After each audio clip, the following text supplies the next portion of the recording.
Right, so continuing, I was talking about G6PD, which is glucose 6 phosphate dehydrogenase, very important enzyme. This is inhibited by NADPH. So जब भी NADPH की levels high हो जाएंगी, product inhibition होगी और ये inhibit हो जाएगा, ठीक है। उसके अलावा G6PD की deficiency भी होती है, जिसकी वजह से पूरा आगे reaction नहीं होगा, which is so sad. Okay, now moving forward, glucose 6 phosphate से gluconolactone, फॉस्फोग्लूकोनोलैक्टोन, ठीक है। फॉस्फोग्लूकोनोलैक्टोन 3 वर्ड्स में बात करें आप, ये कन्वर्ट होता है with the help of this enzyme, right, G6PD। अब ये फॉस्फोग्लूकोनोलैक्टोन विल बी कन्वर्टेड टू फॉस्फोग्लूकोनेट में। For this reaction you need another enzyme which is gluconolactone hydrolase. So gluconolactone hydrolase, so I'll write ये पूरा नाम लिखना है आपने, फॉस्फोग्लूकोनोलैक्टोन हाइड्रोलेज, ठीक है। तो फिर let me just start this down. Okay, hydrolase, ठीक है। ये पूरा नाम लिखते हैं ये वाला, और फिर hydrolase. I hope that makes sense. पहले इसका नाम था और डिहाइड्रोजनेज था, अभी इसका नाम है और हाइड्रोलेज है, ठीक है। अब नाम फॉस्फोग्लूकोनेट है, अब पहले था फॉस्फोग्लूकोनो ग्लूकोनोलैक्टोन, ठीक है, फॉस्फोग्लूकोनोलैक्टोन, अब है फॉस्फोग्लूकोनेट, ठीक है। नाउ दिस फॉस्फोग्लूकोनेट इसकी कन्वर्जन होगी into finally ribulose 5-phosphate, and it's not ribose, it's still ribulose 5-phosphate. इसके लिए you will need phosphogluconate dehydrogenase, so same enzyme with dehydrogenase. So I hope that makes sense. enzyme के नाम याद करना थोड़ा सा tricky हो जाता है, but again glucose 6 phosphate से phosphogluconolactone के लिए you'll have G6PD. For phosphogluconolactone into phosphogluconate, you will have phosphogluconolactone hydrolase. Then from this to ribulose 5-phosphate, you will have phosphogluconate dehydrogenase, ठीक है। ये हो गया, ये 1 2 3 4 स्टेप रिएक्शन है, ठीक है। और इसका जो फाइनल स्टेप है ये वाला, इसमें again will have your NADPH production, ठीक है। And you can also see carbon dioxide production. तो अब ऑक्सीडेटिव हमारा जो इरिवर्सिबल रिएक्शन था, इसके फाइनली हम प्रोडक्ट्स देख लेते हैं। What did we produced a carbon dioxide and 2 molecules of NADPH for each molecule of glucose 6 phosphate. तो एक glucose 6 phosphate था, you'll get 2 NADPH and you'll get 1 carbon dioxide oxidative irreversible stage में, ठीक है। 4 steps हैं। इसके आगे से हमारा नॉन ऑक्सीडेटिव रिवर्सिबल स्टेज हो जाएगा। उसमें क्या होगा, उसमें ये होगा कि बस यू नीड टू नो कि आगे जो है it is capable of occurring in all cell types. आगे वाला रिएक्शन हर सेल टाइप में हो सकता है। And these reversible reactions they permit the production of ribose 5-phosphate, fructose 6-phosphate and glyceraldehyde 3-phosphate। बस इतनी बात पता होनी चाहिए, बाकी ये सारी चीज़ें नहीं पता होनी चाहिए, ठीक है। उसके अलावा ये जो दो एंजाइम्स हैं, ट्रांसकीटोलेज और ट्रांसएल्डोलेज, इनमें कुछ खास बात नहीं, बस ट्रांसकीटोलेज का ये है कि यहाँ से 2 कार्बन उठाकर उसने इधर डाल दिया, so it is capable of transporting 2 carbon. और transaldolase is capable of transporting 3 carbon and it makes fructose 6-phosphate। और ट्रांसकीटोलोज 2 कार्बन, तो ट्रांसकीटोलोज 2 कार्बन ट्रांसपोर्ट कर सकते हो और एल्डोलेज 3 कार्बन, बस इतनी बात है, ठीक है। That's it.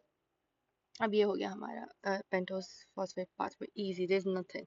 बस इसमें 4 स्टेप्स याद करने वाले थे, बाकी इसमें तो there is nothing that you need to learn, बस इन दो एग्जाम्स का थोड़ा सा बताना चाहिए, ट्रांसकीटोलेज और एल्डोलेज, ठीक है। अब ये है हमारा summary of the entire topic. और फिर हमने NADPH के NADPH का भी पढ़ना है, वेरी इंपॉर्टेंट, कि NADPH का क्या फ़ायदा होता है, ठीक है। So first of all you need to know that NADPH, अच्छा इसमें NADPH की प्रोडक्शन की तो हो रही है सिर्फ और सिर्फ रिवर्सिबल इरिवर्सिबल, जो ऑक्सीडेटिव फेस है ना, इरिवर्सिबल वाला, सिर्फ उसमें हो रही है। तो NADPH आपको कहाँ से मिलता है, देखो ये 2 स्टेप्स में से पेंटोस फॉस्फेट, एक पहला स्टेप और एक जो बिल्कुल आखिरी वाला था ना, ग्लूकोनेट इनटू राइबोलेज, वो वाला। तो जिन 2 स्टेप्स में प्रोड्यूस होता है, इन्होंने यहाँ बस वही 2 स्टेप्स दिखाए हैं, ठीक है। So you get it from irreversible oxidative phase of the pathway, उसमें से आपको NADPH मिल गया। और NADPH आपको NADPH डिपेंडेंट मैलेट डिहाइड्रोजनेज से भी मिलता है, ठीक है। मैलेट डिहाइड्रोजनेज की कन्वर्जन में भी यू प्रोड्यूस NADP, ठीक है, NADPH, ये NADPH मिल गया, ठीक है। This does what? This inhibits glucose 6-phosphate dehydrogenase. That is something we know. अब इसका फ़ायदा क्या है? This is consumed for fatty acid synthesis, steroid synthesis, उसके अलावा जो हमारे steroid hormone synthesis है उसमें, और very important cholesterol synthesis में। यहाँ लिखा नहीं है, I'll mention that also, ताकि अभी तीनों synthesis एक साथ याद कर लें। कोलेस्ट्रॉल सिंथेसिस, तो यहाँ कोलेस्ट्रॉल, फैटी एसिड और स्टीरॉयड सिंथेसिस, इन तीनों में आपको will need NADPH, very important. Lipid drug metabolism इसके काम होते हैं, ग्लूटाथायोन को रिड्यूस्ड स्टेट में रखना बहुत इंपॉर्टेंट है हमारी बॉडी के लिए, और ये ग्लूटाथायोन की रिडक्शन कराता है, इट्स वेरी इंपॉर्टेंट। तो ये सिर्फ NADPH ही करा सकता है। उसके अलावा generation of super oxide in phagocytes by NADPH oxidase. अब जो सुपर ऑक्साइड्स होते हैं, जो रेडिकल्स होते हैं हमारे बॉडी में, रिएक्टिव ऑक्सीजन स्पीशीज होती हैं, उन्हें भी तो न्यूट्रलाइज करके रखना है। तो उनकी मतलब उनको न्यूट्रलाइज करने के लिए भी नीड NADPH। तो फिर generation of super oxide in phagocytes by NADPH oxidase. खैर दिस इज समथिंग डिफरेंट। ये कह रहे हैं कि फेगोसाइट्स में सुपर ऑक्साइड की प्रोडक्शन के लिए भी NADPH चाहिए होता है, ठीक है।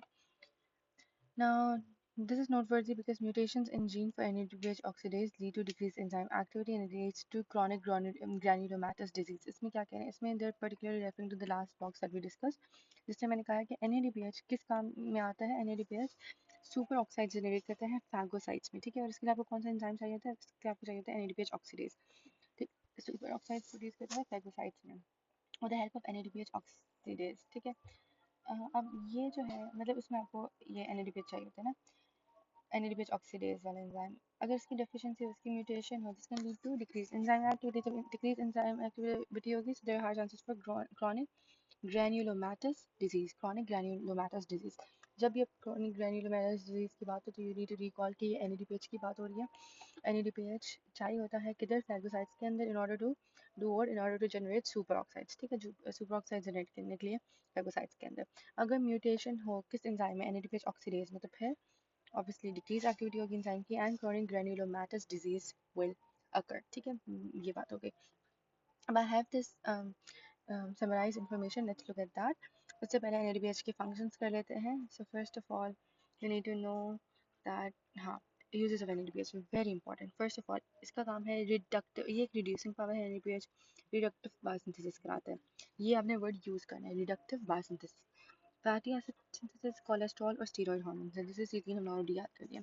उसके अलावा there is one more point which is antioxidant defence. ये मैं आपको बताना चाह रही थी कि एंटीऑक्सीडेंट डिफेंस में ये काम आता है, ठीक है। एंटीऑक्सीडेंट डिफेंस, इसका क्या मतलब हुआ? इसका ये मतलब हुआ कि कोई भी मतलब फॉर एग्जांपल बॉडी में it is anything that's causing oxidative damage, this is going to NADPH is very important because it protects our body from oxidative damage। जैसे एंटीऑक्सीडेंट्स का ये काम होता है ना कि हमें रिएक्टिव ऑक्सीजन स्पीशीज से बचाते हैं। इससे पता NADPH का भी बिल्कुल एंटीऑक्सीडेंट फंक्शन ही है।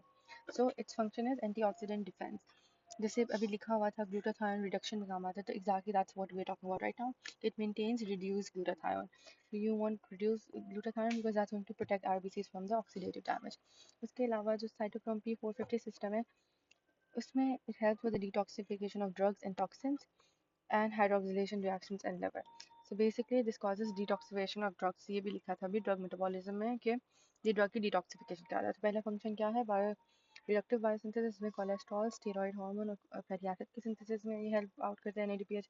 Remember when we already covered fatty acid synthesis, उसमें आपने देखा होगा NADPH का कितना इंपॉर्टेंट रोल था, ठीक है। और स्टेरॉयड हार्मोन सिंथेसिस में काम आता है। एंटीऑक्सीडेंट डिफेंस में काम आता है, जैसे ये ग्लूटाथायोन को रिड्यूस फॉर्म में रखता है ताकि ऑक्सीडेटिव डैमेज जितना भी आरबीसीज को आना है वो ना हो, ठीक है। फिर ये ड्रग मेटाबॉलिज्म में हेल्प करता है in order to get in order to detoxify drugs and toxins। फिर respiratory burst in phagocytes generate superoxide. वही बात हुई है कि फेगोसाइट्स के अंदर ये सुपर ऑक्साइड प्रोड्यूस करता है with the help of NADPH oxidase and that super oxide is very important for killing bacteria. अगर super NADPH oxide NADPH oxidase की डेफिशिएंसी हो या उसमें कोई म्यूटेशन हो, सो कौन सा डिजीज होगा? Chronic granulomatous disease. उसके अलावा निट्रिक ऑक्साइड सिंथेसिस कराता है, वेरी इंपॉर्टेंट, क्योंकि निट्रिक ऑक्साइड सिंथेसिस में एंजाइम है nitric oxide synthase that needs NADPH, ठीक है। और nitric oxide is a vasodilator, dilation में बहुत हेल्प करता है। उसके अलावा निट्रिक ऑक्साइड के भी क्या फंक्शंस हैं? Let's just look at them also like a quick overview। तो nitric oxide का first relaxes smooth muscles, मतलब vasodilation कराता है। फिर it prevents platelet aggregation, it ensures कि platelets aggregate मत हो। It functions as a neurotransmitter in the brain, it functions as a neurotransmitter in a brain, it functions as a neurotransmitter, if you can recall। फिर mediates tumoricidal and bactericidal actions of macrophage, ठीक है। ये हो गया। फिर ये मेथामोग्लोबिन reduction में काम आता है, डीऑक्सीराइबोन्यूक्लिक न्यूक्लियोटाइड सिंथेसिस में काम आता है, very important. Deoxyribonucleotide synthesis में काम आता है, ठीक है। जैसे mnemonic if you want to remember, अगर नहीं ऑनेस्टली हर चीज़ के लिए निमोनिक नहीं चाहिए होता। सो NADPH provides reducing equivalents for biosynthesis, antioxidant defense, detoxification and microbial killing. ठीक है, अब मैं आपको एक और बार इसको दिखा देती हूँ। रिडक्टिव बायोसिंथेसिस होती है जिसमें फैटी एसिड, कोलेस्ट्रॉल और स्टेरॉयड हार्मोन्स बनते हैं।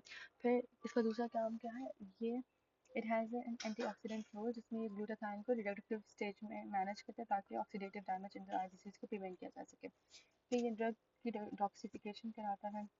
उसके बाद वेरी इंपॉर्टेंट क्या था, ये फेगोसाइट्स में सुपर ऑक्साइड्स को जनरेट करता है with the help of NADPH oxidase. अगर ये ना हो तो chronic granulomatous disease हो सकता है। So here it is doing microbial killing। ठीक है, फिर NO which is nitrogen oxide synthase, maybe it is needed in order to produce nitric oxide। ठीक है, so yeah, ये NADPH का काम हो गया। अब pyrophosphate pathway में देख लेते हैं what is it। इसका quick recap कर लेते हैं and we are done with the topic। if you want you can leave now, if not you can listen to the summary। अब hexose monophosphate pathway, इसमें this is also known as hexose monophosphate shunt or pentose phosphate pathway is an alternative pathway of glucose oxidation। ये glucose oxidation का एक alternate pathway था। अब मैंने यहाँ question पूछा था कि क्या glycolysis में glucose oxidation है, so the answer was glycolysis is the partial oxidation of glucose to pyruvate। तो वो partial oxidation थी glucose की to pyruvate or lactate under anaerobic conditions and that produced ATP and NADH। This is also oxidation of glucose but this produces NADPH। ठीक है, and it produces ribose 5 phosphate and it does not produce ATP। ठीक है, दूसरे glycolysis में NADH produce होता है, ATP produce होता है। इसकी साइट है साइटोसोल में ही होता है और in the most tissues like liver, adipose tissue, adrenal cortex, RBCs, specially lactating mammary glands. अब फेजेस क्या है, पहला ऑक्सीडेटिव इरिवर्सिबल फेज होता है जिसमें NADPH बनते हैं। ठीक है, इसी में फेज में हमारे दो NADPH बन जाते हैं एक ग्लूकोज 6 फॉस्फेट के मॉलिक्यूल से। Glucose 6 phosphate molecule gets converted to phosphogluconolactone, gluconolactone है ना, और ये इसमें कौन सा एंजाइम चाहिए होता था, glucose 6 phosphate dehydrogenase, very important enzyme, and then you get NADPH here, है ना। This is a very important committed rate limiting step. उसके बाद 6 phosphogluconolactone gets converted to phosphogluconate और इसमें हमें we needed another enzyme which was hydrolase। ठीक है, hydrolase चाहिए था, इसमें इन्होंने उसको मिस कराया हुआ है। अच्छा, दिस इज हाइड्रोलेस। ठीक है, उसके बाद you need phosphogluconate, it gets converted to ribulose 5 phosphate, right, and then here you need the dehydrogenase वाला। अब इसमें एक second, let's just look over here क्योंकि here we studied there were 4 steps। there were actually नहीं sorry, 1 2 3 3 steps है ना, और इसमें क्या क्या लिखा था, हाँ 3 steps ही थे, sorry, I made a mistake, 3 steps थे। excuse me, where did you go, where did all my information go, अच्छा ठीक है, और इसमें आपको हाइड्रोलेस चाहिए था। ठीक है, this is the thing, hydrolase. उसके बाद we need the next step जिसमें wait let it come, हाँ, phosphogluconate was converted to ribulose 5-phosphate and carbon dioxide और इसमें भी NADPH प्रोड्यूस होता है, here you need dehydrogenase enzyme। तो नेट प्रोडक्शन किस किस चीज़ के, दो NADPH की, एक कार्बन डाइऑक्साइड की और राइबुलोज 5-फॉस्फेट। अब नॉन ऑक्सीडेटिव रिवर्सिबल फेज में इंटर कन्वर्जन हो रही है शुगर्स की, राइबुलोज 5-फॉस्फेट कन्वर्ट हो रहा है राइबोज 5-फॉस्फेट में और जाइलुलोज 5-फॉस्फेट में, और की एंजाइम्स हैं ट्रांसकीटोलेज जिसको TPP और विटामिन B1 चाहिए, एंड ट्रांस एल्डोलेज। ठीक है, now TPP is basically this is a coenzyme which you need with the transketolase। So if you want transketolase to work, you also need TPP with it, which is thiamine pyrophosphate। ठीक है, thiamine pyrophosphate and vitamin B1 which is thiamine।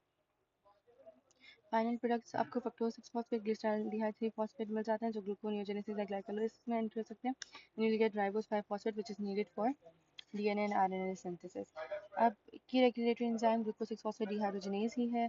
The factors that activate HAMP are low NADP positive levels are going to activate it क्योंकि NADPH इसको inhibit करते हैं ना G6PD को। तो लो अगर आपके NADP है तो फिर दैट्स फाइन, NADPH अगर ज़्यादा होगा तो फिर it's going to inhibit G6PD।